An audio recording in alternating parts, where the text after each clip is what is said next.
Ebya Sb4 kw'ossa Maama Fiina tubikuleetedde mbu bano bandibanga abeeyagala ene news pack channel obale kuba nti no ogyekumiddeko soko likinge subscribing ku YouTube channel yaffe nyiga akadeka notification kw'ossa n'okuleka obubaka bwawo mu comment section amawulire tutandise nago ga Maama Fiina ne Sb4 munnange omugambo gwo gutandise okuba nti no gutemebwa abwebityo no webiri era nga munnange omugambo guno gusoose kuba nti no gutemebwa senga acid avudeyo nategeeza nti munnange Sb4 akosa ne Maama Fiina bandibanga beeyagala lwakubanga bali mu kubuzaabuza nti just ba mikwano. Ono avudeyo n'agamba nti nze according to my psychology and experience Maama Fiina ekigambo ekyo sigenda kukisoma Sb4 baby tyoda webiri osobola okuba nti no okyesomera kubanga screenshot yeyo mukwano tuli mu kujikulaga okusinzira ku senga acid avudeyo n'agamba nti abantu bano ababiri baagalana bave mu kwebuzaabuza naye nga baagalana era n'asaba anteira abeere nti no yeefunira uniform kubanga essaawa yonna yandibanga akiyayibwa si byaffe nga ba news pack channel bino nno byogeddwa senga acid bino nno we bijjidde mukwano nga Maama Fiina surprisinze Sb4 avuddeyo n'amusurprisinga n'emmotoka nga we tuli mu kukulagaawo Sb4 n'abeera nti itabitegeererako ddala ng'alinga ngaali ne mu kirooto avuddeyo n'amusiima olw'emirimu gy'akola ate era n'olw'okuba nti nno mukwano gwe olwo nno Maama Fiina okulaga okusiima kwe bambi avuddeyo n'abeera nti nno amuwa emmotoka ng'emmotoka awo gye tuli mu kukulaga mukwano eri UBM 863 chu ayeye motoka jamuwadde olunaku olwaleero. Lwaki tetukuwa ka video kano Maama Fiina nga agenda mu maaso n'okuba nti no surprisinga Sb4 biri ebyasoba bye mwamuyitanga usigalo wapitu ate bye byansanyusanga omuntu okubeera ow'amaanyi kwe kusomoozebwa kw'oyitamu kwe kujjukira ebyafaayo by'ovuddewo olagawa naye ebiseera ebisinga abantu abatajjukira gye bavudde kati Maama Fiina ebyo byonna bye bampitanga namanya nti waliwo entalo z'ennwana namanya nti waliwo abannwana naye kati neentandika okulowooza abannwana kiro zaabwe zikomawa batani oba bali mu grams ngenda okulaba nga bali koota nga ne koota bw'ogipima ziba gramu nga 7 gramu nga 2 awo kati ne ngamba otyo kati ntegedde ekituufu kiriga kubeera bwe kiti kantambuze emirimu gyange so erinnya abantu abasinga bagamba nti zibwa okukola naye ate lyangu nnyo okusuula neebaza Katonda nti erinnya lya Maama Fiina lyakolebwa simanyi nti ndikola saakeerako kukola appointment na Katonda bana misambu bana lubaale nti mumpe erinnya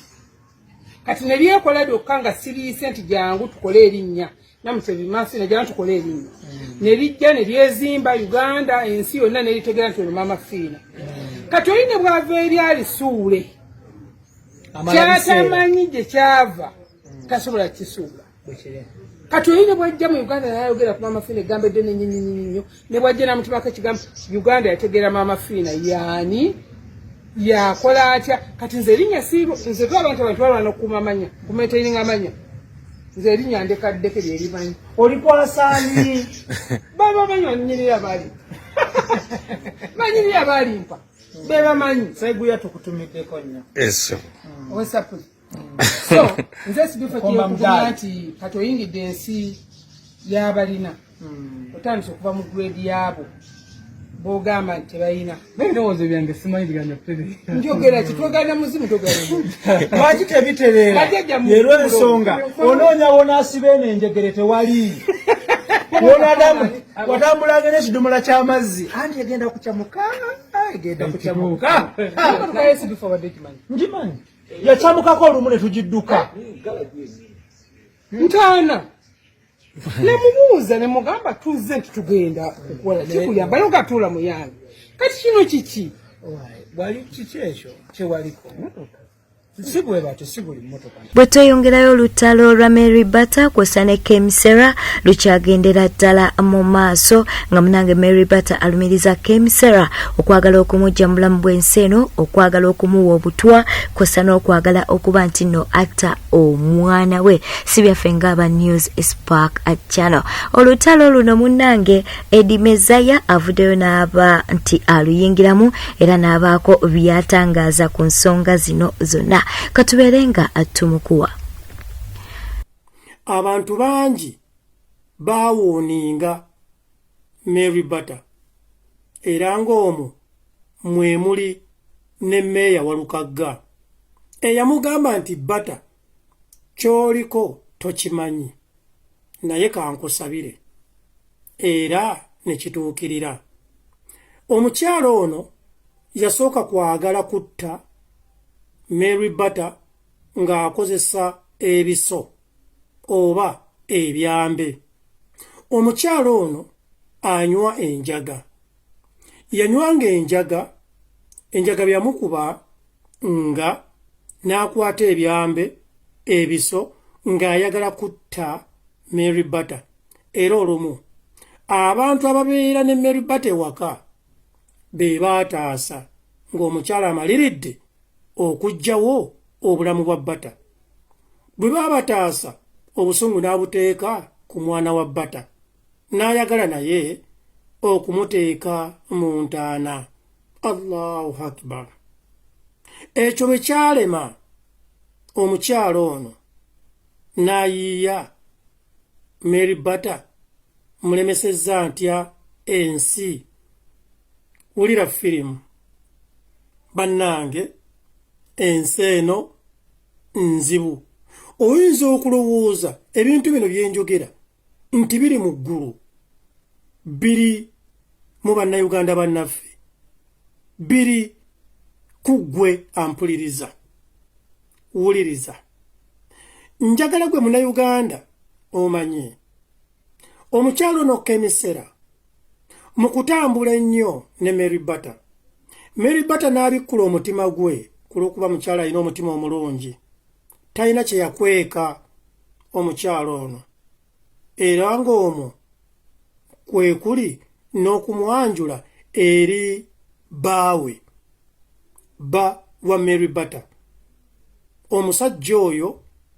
ow'e South Africa. N'amugamba nti ono sisita wange, tubeera ffenna. Era omusajja n'akkiriza nti okke mubeera mwenna. Ekyavaamu Mary Bata yali alina gy'alaze okukola emikolo gy'abandi, embaga yagenda okudda nga Kemi Sera kwolwo bwe yali agenda ku mbaga yagamba Kemi, tugende ku mbaga eno, baatuwadde ssente, bampadde ssente, tugende oyimbeyo oluyimba lumu, gojjo sookawo nange nnyimbe nga bulijjo bwe tukola. Kemi n'amugamba nti munnange omutwe gunnuma, sijja kusobola kugenda. Of course Bata yali talina kwekengera kwonna, naye ekyamwewuunyisa nga Bata yakomawo unexpectedly, kubanga era ye Bata agamba nti baawe bwe yava e South Africa ku olwo n'atuuka ewaka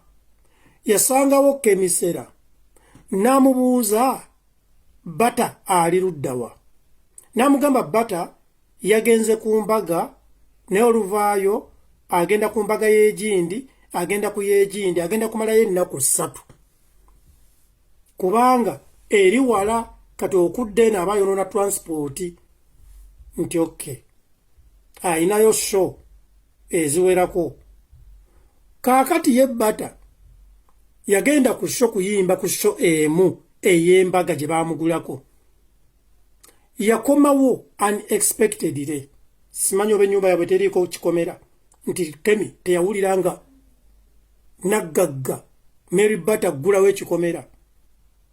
Yagenda okudda okutuuka mu kisenge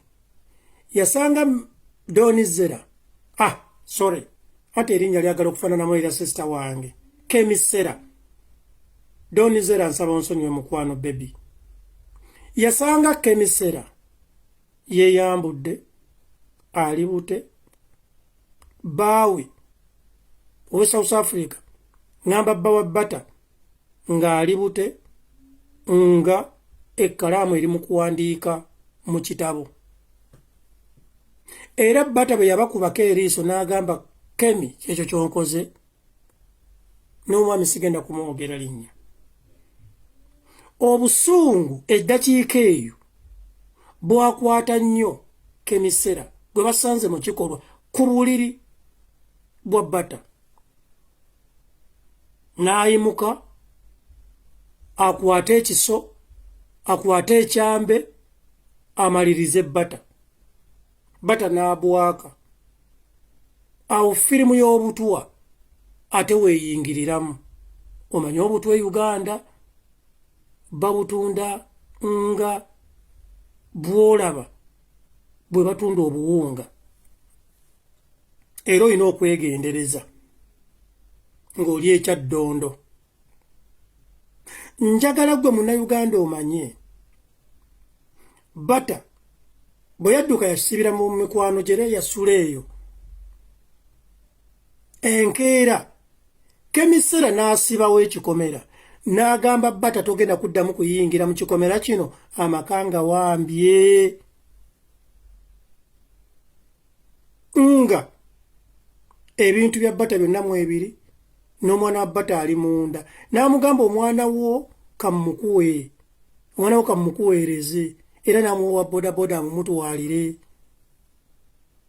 ennyumba agiwambye n'ebintu bya Mary Bata byonna omusajja omu South Africa yawulidde ensonyi naye adduse kaakati yogayoga n'afunamu ndowooza kafansonyi n'aleeta emmotoka n'atikka buli kintu kyonna kye yasanga mu nnyumba ya Mary Bata ng'amujja ku luguudo amuwonya okulya amazzi n'abitikka ku loole n'abula Mary Bata waayita ebbanga lya wiiki bbiri Mary Bata yafuna ekyekango kataafe yalwala stress era bakansala baakola omulimu munene nnyo Bata is a very strong woman waayita wiiki bbiri nga Kemi Sera ali saidi z'eggaba eyo amuzuula gaba road iziti gaba iziti muyenga bwe biti eyo omanye ebintu byeyo nze ebyalo byeyo byagana okugenda mu mutwe gwange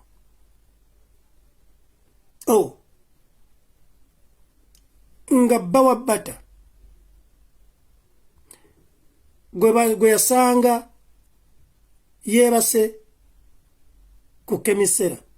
ku buliri bwa Bata ne bawamba n'enju ya Bata ng'omusajja amugulidde ennyumba amupangisiriza ennyumba era nga bali bonna era nakati wenjogerera Kemi Sera yali mu maka agabba wa Mary Bata nga baali batuuse ku stage eyanjula omusajja yali agambye Bata tegeeza abeeka tugende tukyale twanjule omusajja okujja e Uganda bagende basinkana abazadde abazaala Bata yamusanga acekikinga Kemi Sera gwe bawonya okulya amazzi essaawa zino wenjogerera ali mu maka kyokka ekintu ekisinga okuluma mukiwulirize si musajja Mary Bata mu busantebe buno obw'ekinaku bw'asoloza mu kuyimba n'agenda n'asula mu mpewo n'azunga mu makubo akuŋŋaanya obusente bwe obutonotono abuwa omusajja ono we South Africa amugamba baby South Africa emotoka zawe ennungi ate za bbeeyi ntono. Akasente kange kano ngulizaamu emmotoka ogindeetere Uganda. Omusajja emmotoka sente Mary Bata ziyaweereza ziyasevingira emyaka n'emyaka bamugulire emmotoka. Ye emmotoka omusajja gye yaleeta n'awa Kemi Sera, era Kemi Sera ye emmotoka gy'atudde mwafuuyira n'akolera mu buli kimu mu mmotoka ya Mary Bata. Igwe Munnayuganda ampuliriza, osobola okuyamba omuntu n'akufuukira ejjembe nga Kemi Sera bwe yafuukira ekitaaga oba ekiteega Mary Bata. Naye gwe Munnayuganda wenna ali eyo sabira Mary Bata, kubanga njagala obaliremu esente zo ozisevinze, weegulira akamotoka ko, bakaguze bakawadde eyali mukwano gwo gwewawonya okulya amazzi, gwe wajja ku kkubo, gwe walaga abantu, nga buli muntu yenna amufudde ekyokusekererwa. Njagala gwe Munnayuganda ofumiitirizeemu. Bwetyo tambudde obadde mulabi mulungi ole kwekumira ku News Pack channel. Katukusaba obeere nti no subscribinga ku YouTube channel yaffe, nyiga akade ka notification, likinga video eno, kosa n'okulekawo bakabwawo mu comment section. Beera bulungi, weeraba.